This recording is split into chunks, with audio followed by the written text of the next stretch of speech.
হযরত আব্দুল্লাহ ইবনে মুবারক রাহিমাহুমুল্লাহ ফরজ হজ করেছেন একবার, নফল হজের জন্য টাকা জমিয়েছেন, হজ করতে যাবেন। এমন তো অবস্থায় আর মাত্র কয়েকদিন পরেই হজের উদ্দেশ্যে রওনা হবে। এমন অবস্থায় তার ঘরে একটি সন্তান, তার ছেলে হঠাৎ অন্য একটি এলাকা দিয়ে নিজের গ্রামের মধ্য দিয়ে পাড়া প্রতিবেশীর ভিতর দিয়ে আসতেছিল। হঠাৎ করে ছোট্ট সন্তান লক্ষ্য করে দেখে পাশের বাড়িতে গোশত রান্না হচ্ছে। ছোট মানুষ গোশতর ঘ্রাণ পাওয়ার পরে বাড়ির ভিতরে গিয়ে যখন তাদেরকে গোশত চাইল, গোশত না দিয়ে ঘাড় ধাক্কা দিয়ে তাড়িয়ে দিল। মনে বড় ব্যথা নিয়ে আঘাত পেয়ে আব্দুল্লাহ ইবনে মুবারকের কাছে এসে বিচার দিচ্ছে, আব্বা, আমি পাশের এলাকায় ঘুরতে গিয়েছিলাম, পাশের বাড়িতে দেখি গরুর গোশত রান্না হচ্ছে, আমি চাইলাম আমাকে দিল না, না দিয়ে ঘাড় ধাক্কা দিয়ে বের করে দিল। বড় আঘাত পেয়েছি, কষ্ট পেয়েছি, এক টুকরা আমাকে দিলে কি এমন ক্ষতি হতো?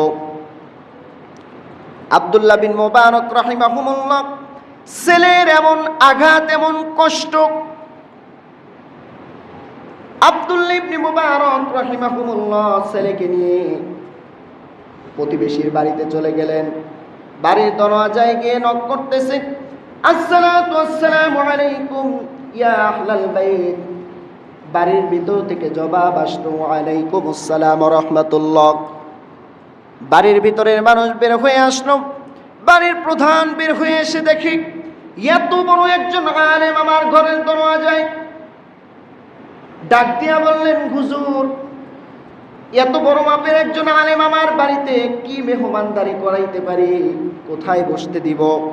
আব্দুল্লাহ বিন মুবারক রাহিমাহুমুল্লাহ বললেন, তোমার বাড়িতে এসেছি একটা উদ্দেশ্য নিয়ে। উদ্দেশ্য হলো, আমার এই ছোট্ট সন্তান তোমার বাড়িতে এসেছিল। বলে, হ্যাঁ এসেছিল। তোমার বাড়িতে গোশত রান্না হয়েছিল? হ্যাঁ হয়েছিল।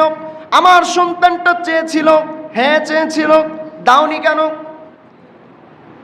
না দিয়ে ঘাড় ধাক্কা দিয়ে বের করে দিয়েছো। ছোট্ট সন্তান ব্যথা পেয়েছে, এক টুকরা গোশত দিলে কি এমন ক্ষতি হতো? আব্দুল্লাহ বিন মুবারক রাহিমাহুমুল্লাহর কথা শুনে ওই বাড়িওয়ালা অঝোর নয়নে কান্না শুরু করে দিয়েছে। দু চোখ বেয়ে বেয়ে টপ টপ করে পানি পড়ছে। আর ডাক দিয়া বলে, আব্দুল্লাহ বিন মুবারক রাহিমাহুমুল্লাহ, হুজুর, আজ কয়েকদিন যাবত আমার ঘরের মধ্যে কোনো খাবার নাই, কোনো কর্ম নাই, কোনো উপার্জনের ব্যবস্থা নাই। কয়েকটা দিন হলো বাড়িতে কোনো খাবার নাই। ক্ষুধার যন্ত্রণায় ছেলে সন্তানগুলো ছটফট করে কান্না করছে। কাজের উদ্দেশ্যে বের হয়েছিলাম, পথের মধ্যে দেখি একটি মরা গরু পড়ে আছে।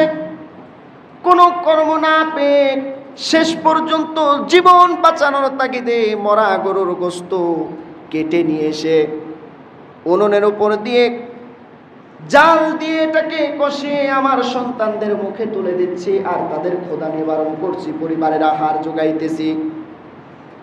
হুজুর, আপনার কাছে প্রশ্ন হলো, মরা গরুর গোশত যদি আমার পরিবারের জন্য জায়েজ হয়েও থাকে, ক্ষুধার্ত অবস্থায় জীবন বাঁচানোর তাগিদে মরা গরুর গোশত যদি আমার পরিবারের উপরে খাওয়া জায়েজ হয়ে থাকে, এই গোশত আমি জেনে বুঝে এত বড় একজন আলেমের সন্তানকে কেমনে দেই?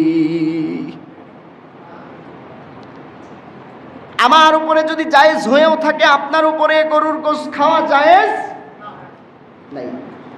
এত বড় মাপের একজন আলেম, তার সন্তানকে আমি মরা গরুর গোশত কেমনে দেই জেনে বুঝে? আমার কাছে বারবার চাইতেছিল, আমি তাকে ফিরিয়ে দিচ্ছিলাম। এক পর্যায়ে কোনো কথা না শুনে যখন দাঁড়িয়েই রইল, আমি তাকে ধাক্কা দিয়ে পাঠিয়ে দিয়েছি। মনে বড় আঘাত পেয়েছে, আমি জানি। আব্দুল্লাহ বিন মুবারক রাহিমাহুমুল্লাহ এ কথা শোনার সঙ্গে সঙ্গে দু চোখের পানি ছেড়ে দিয়ে কান্না শুরু করলেন। ছোট্ট বাচ্চাদের মতো ফুপিয়ে ফুপিয়ে কান্না করে, হাউমাউ করে কান্না করছে।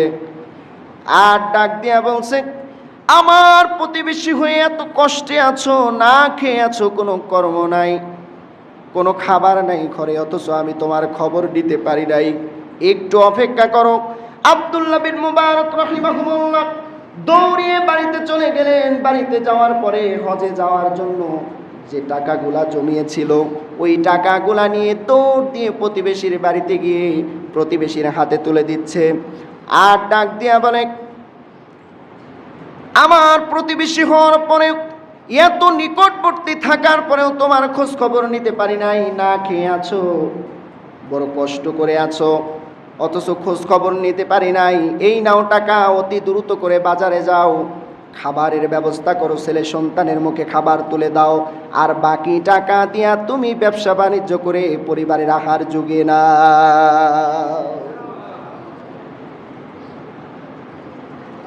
এই টাকাগুলা নাও, রাখো,